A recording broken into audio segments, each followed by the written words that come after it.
Hey, Cody Cox here with Bridge City Factors, and I got to thinking. Yesterday I spent some time and I talked about self-directed IRA and the various things that you can invest in based on what the IRS allows people to invest in with their IRAs.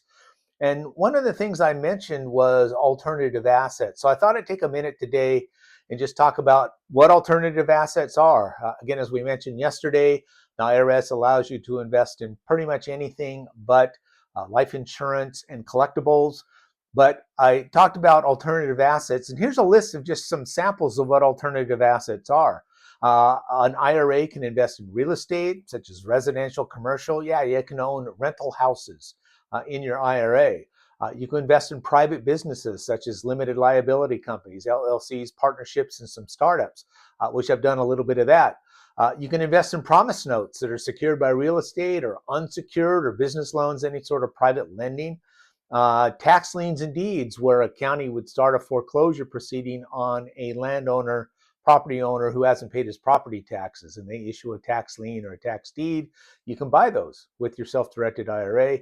We talked a little bit yesterday about investing in precious metals such as gold and silver. There is a carve out in the rules because those are not really considered collectibles per se. You can invest in private equity and venture capital with your IRA. Hedge funds, private placements, which is kind of what my fund is. It's kind of a private placement, and I'll talk about that in just a second. You can invest in oil and gas and other mineral rights with your IRA. Crypto, if you like that. I'm not a big crypto fan, but there are a lot of people who like that.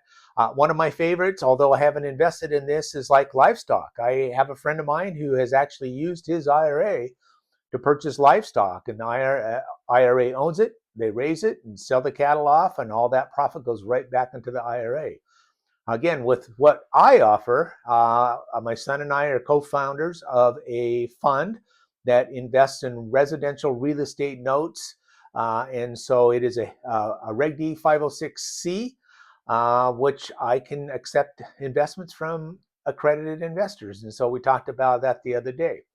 One of the things you have to be concerned about if you're investing in your self-directed IRA, or SDIRA as we call that, is to make sure you're not investing in what would be considered a prohibited transaction.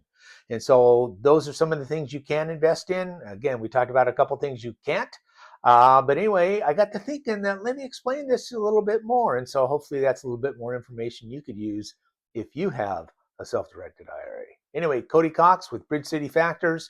Signing off for now. You can always contact me at cody@bridgecityfactors.com, or I encourage you to look at our website, which is bridgecityfactors.com. Thank you very much.